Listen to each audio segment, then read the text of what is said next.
ইমামের শব্দগল্প চলভাষী গল্পের দরিয়ায়। আসসালামু আলাইকুম, আমি ইমাম। আপনারা শুনছেন ইমামের শব্দগল্প। ইমামের শব্দগল্পে আপনারা আজকে শুনবেন হালিমা খাতুন লিখিত ছোট গল্প আষাঢ়ের এক রাতে। একবার দাদার সাথে মাছ ধরতে গিয়ে আবু বিশাল একটা বোয়াল মাছ ধরেছিল। তখন ছিল আষাঢ় মাস, ঝড়ো ঝড়ো বৃষ্টি পড়ছিল থেকে থেকে, আর বিদ্যুতের ঝলক আকাশের ওপারে সোনার দাগ কেটে পালিয়ে যাচ্ছিল মাঝে মাঝে। যাবার সময় মেঘের আড়াল থেকে তবলার শব্দ শুনিয়ে দিচ্ছিল। আবুর যে বয়স, তাতে তার ঘন বর্ষার রাতে মৌরি বিলে মাছ ধরতে যাবার কথা নয়, কারণ তার বয়স মোটে 10। বড় ভাইয়েরা তাকে কোনো সময় সঙ্গে নিতে চায় না। বোয়াল মাছ ধরার দিনও দাদা সাজেদ ও তার বন্ধুরা একেবারেই জানতে পারেনি যে ছোট্ট আবু তাদের সঙ্গে যাচ্ছে। বলে কয়ে যেতে চাইলে দাদারা ওকে সঙ্গে নেবে না। তাই বেচারা আবু চুপি চুপি গিয়ে নৌকার খোলের মধ্যে ঢুকে লুকিয়েছিল এবং সেখানে এসে ঘুমিয়ে পড়েছিল। বর্ষাকাল মানে আষাঢ় এলেই মৌরি বিলে প্রচুর মাছ পড়ে। বোয়াল, পাঙ্গাস থেকে শুরু করে ট্যাংরা, পুঁটি, পার্শে, বেলে সবই পাওয়া যেত। আমার বড় ভাই সাজেদের মাছ ধরার নেশা খুব। একবার সে বড় বড় মাছ ধরেছে। এবারও দুই বন্ধু বিপুল আর বাইজিৎকে নিয়ে সে মাছ ধরার প্রাণ করেছিল। তারপর সব গোছগাছ করে বাড়ির নৌকাটা নিয়ে মৌরিবিলের পথে রওনা হলো।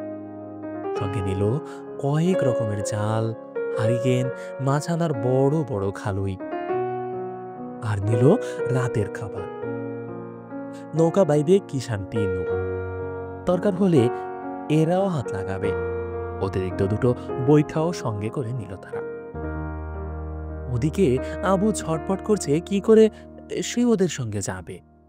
বিপুল ও বাইজিৎকে নিয়ে সাজেদ যখন নৌকায় মৌরি বিলে যাবার পাকাপাকি প্ল্যান করছিল, তখন আবু শুনে মনে মনে ঠিক করে ফেলল যে সে ওদের সঙ্গে যাবে। তাতে যা হয় হবে। আবুর এই গোপন প্ল্যান সাজেদরা কিছুই জানতে পারেনি। আকাশে মেঘ, তাই তারা সন্ধ্যার আগেই বেরিয়ে পড়ল। মাছ ধরা হবে রাতে। হারিকেনের আলো দেখলে মাছেরা কেমন যেন রাত কানা হয়ে যায়। তখন মাছ শিকারীরা জাল দিয়ে ধরে ফেলে সেই পথভোলা মাছগুলোকে। কিছু দূর যাবার পর ঝড় ঝড় করে বৃষ্টি নামল। ওরা তিনজন ছাতা মাথায় দিল। মাথাল মাথায় তিনু নৌকার হাল ধরে বসে রইল। সন্ধ্যা হলো, বৃষ্টি নামল। হারিকেন জ্বালালো ওরা। একটু পরেই হারিকেন নিবু নিবু হয়ে এলো। সাজেদ হারিকেনটা নাড়িয়ে দেখে তেল নেই একটুও তাতে। নৌকার খোলের মধ্যে কেরোসিন তেলের বোতল। পাটাতনের তক্তা তুলে দেখে সেখানে ছোট মতো কে যেন শুয়ে আছে। সাজেদ চেঁচিয়ে উঠল, এই বিপুল, এই বাইজিৎ, দেখ এখানে কে যেন শুয়ে আছে। কে আবার নৌকার খোলের মধ্যে শুতে যাবে?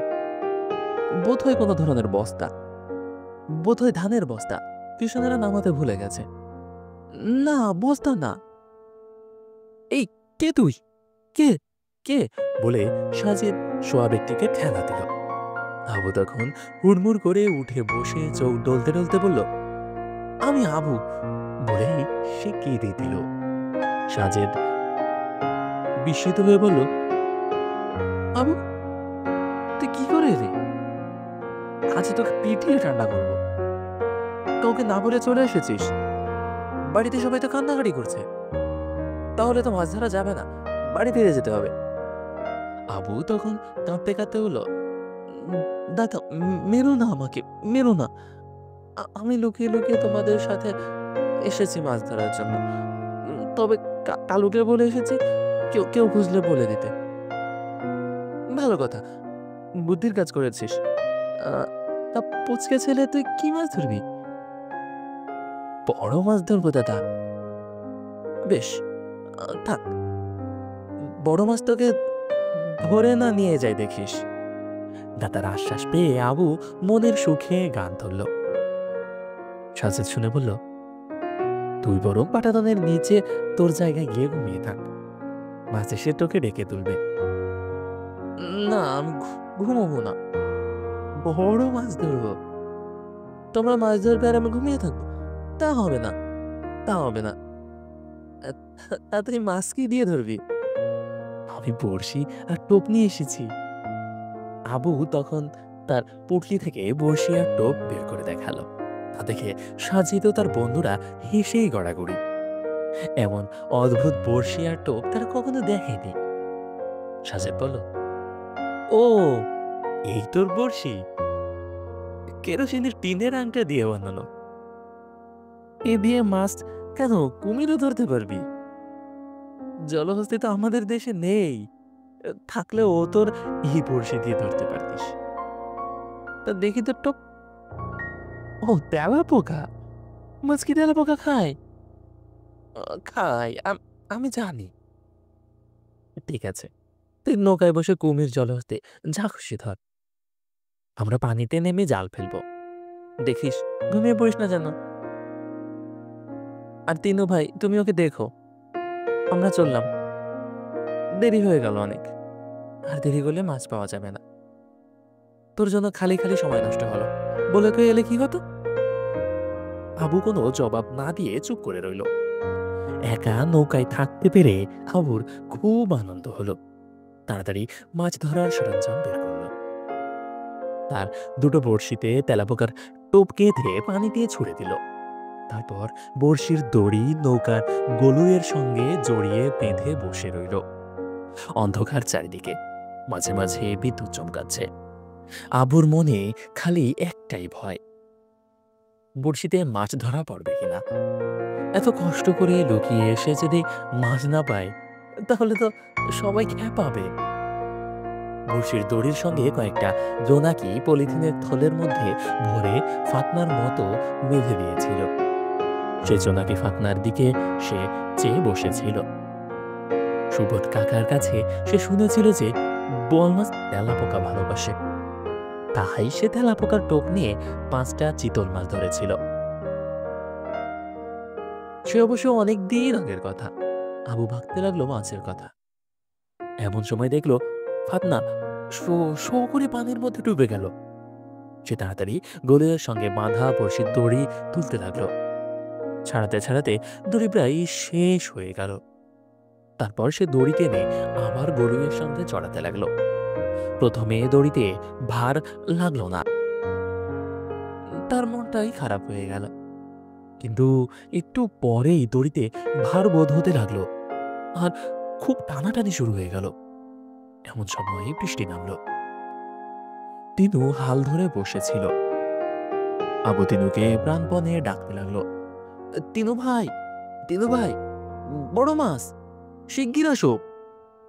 তিনু বলল, ধুর পাগল, এই বিলে বড় মাছ কোথা থেকে আসবে? খাল বিল তো এখন মরেই গেছে, আগের দিন হয়ে কথা ছিল। না, বড় মাছ ধরেছি। তুমি আসো তিনু ভাই, আমার হাত কেটে যাচ্ছে।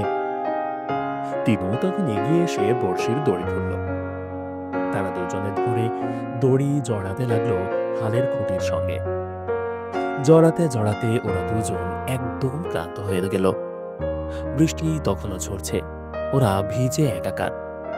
কিন্তু সেদিকে খেয়াল না করে ওরা বড়শির দড়ি টেনে যেতে লাগলো।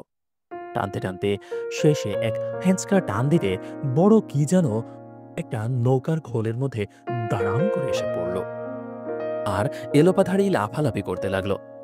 তাতে নৌকা প্রায় ডুবে যাবার মতো অবস্থা হলো। জোরে বিদ্যুৎ চমকালো। ওরা সেই আলোতে দেখল বড় আকারের একটা বোয়াল মাছ, প্রায় আবুর সমান। বোয়াল লাফাতে লাগলো। তিনি তখন খোলের তলা থেকে একটা বস্তা এনে বোয়ালের গায়ে চাপা দিল। খানিকক্ষণ ধস্তাধস্তি করে বোয়াল শান্ত হলো। আবুর খুশির নাচ তখন দেখে কে। এমন সময় সাজেদরা ফিরে এলো, আর তারা জালে পুঁটি ছাড়া কিছুই ধরা পড়েনি। তাই রাগ করে তা তাড়াতাড়ি চলে এসেছে। এসেই দেখে আবুর বিশাল বোয়াল। দেখে তাদের বিশ্বাস হতে চায় না। সাজিদ বলল, "এ আবু, এত বড় বোয়াল কোথা থেকে এলো?" আবু বলল, "পানি থেকে। আর আমি ধরেছি।" শেষ হলো আমাদের আজকের আয়োজন। হালিমা খাতুন লিখিত আষাঢ়ের এক রাতে। আমাদের আজকের আয়োজন এ পর্যন্তই। খুব শীঘ্রই আপনাদের সাথে অন্য কোনো আয়োজনে দেখা হবে। ততক্ষণ পর্যন্ত ভালো থাকবেন। আপনাদের সাথে এতক্ষণ পর্যন্ত কণ্ঠে ছিলাম আমি ইমাম হোসেন। ভালো থাকবেন, সুস্থ থাকবেন আর অবশ্যই ইমামের শব্দকল্পের সাথেই থাকবেন। আল্লাহ হাফেজ।